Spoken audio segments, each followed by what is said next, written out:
Are you familiar with the 1983 movie which became a cult classic called Suburbia? It follows a group of alienated punk rock kids throughout Los Angeles when punk rock was at its peak. There's many historical events throughout the movie that may have not been obvious to most viewers. For example, the opening scene of the dog attack in the random abandoned neighborhood where the punkers took residence was actually real. You see, a new housing tract opened up, and people from the big city flocked to the utopia they would call suburbia. Beautiful. They call it suburbia, and that word's perfect because it's a combination of the words suburb and utopia. They didn't realize they'd be the slums of the future.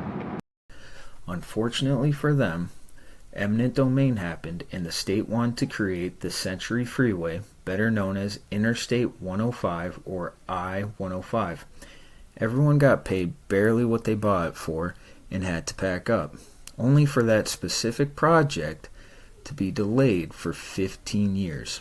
The unfinished 105 freeway would make the Hollywood screen yet again 11 years later in the thriller action film Speed. Dennis Hopper plants a bomb under the bus, and a righteous cop, played by Keanu Reeves, has to support the unexpected passenger, played by Sandra Bullock, stay at a certain speed or it detonates. Unfortunately for Sandra, she chose a wrong turn and had to jump the unfinished 105 bridge. Still to this day, every blue moon I'll quote, "There's a bomb on the bus," by Reeves. There is a bomb on this bus. The abandoned neighborhood in real life became a cesspool for illicit activity and squatters. When families who thought they had a white picket fence dream of theirs locked in, they had to abruptly leave. During the mass migration, many families left their animals to fend for themselves, and naturally, many of those dogs became feral. Dog attacks such as the one in the beginning of the movie was common. Also, the random vigilante hunters was also a thing.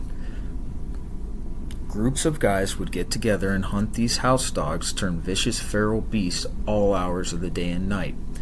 The concert hall that they frequent in the movie was known as Fender's Ballroom, was actually burned down in 1988, causing over $250K worth of damages.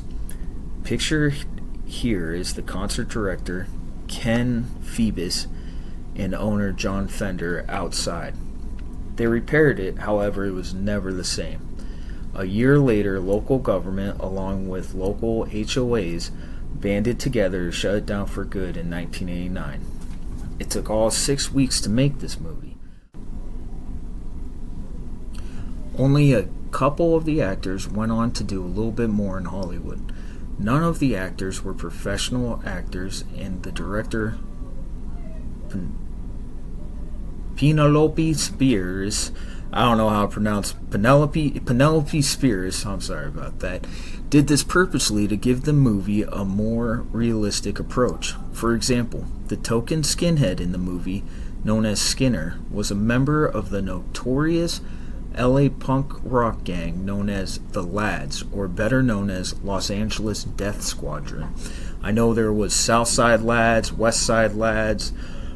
From mutual acquaintances, I found out he later became a preacher or some kind of Christian rock singer, something in his local church.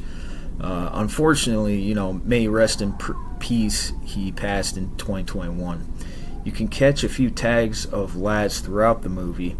I'll end up doing a few YouTube videos on Southern California punk rock gangs later on, as they morphed into bigger and more chaotic criminal street gangs as time went on. There was quite a bunch. One of the biggest was the Suicidals, who took their look from suicidal tendencies. I know they tried to form their own car in the California prison system, and not only did La M, or Mexican Mafia, not like this, neither did the Woodpile or the White Car. Along with the AB, they didn't appreciate it, so it didn't last long. LMP, or La Mirada Punks, is somehow still active in La Mirada in the Orange County and LA County jails. However, if you watch the movie, a character may catch your eye. That character is Razzle, or better known as Flea, from the Red Hot Chili Peppers. Flea had the most expensive part in the entire movie when he shot the cockroach. The cockroach was actually trained by a professional and brought in for $50. There's a handful of other musicians throughout the film. Another main character is Joe Schmo, real name Wade Walton, who was also a bassist for the band US Bombs. DI plays their first concert with their biggest hit, Richard Hung Himself. TSOL, or True Sounds of Liberty, play their songs Wash Away and Darker My Love. The Vandals and the Germs also play in the movie. If you enjoyed this video, please like and subscribe. I really dig history and I want to share and learn as much as possible.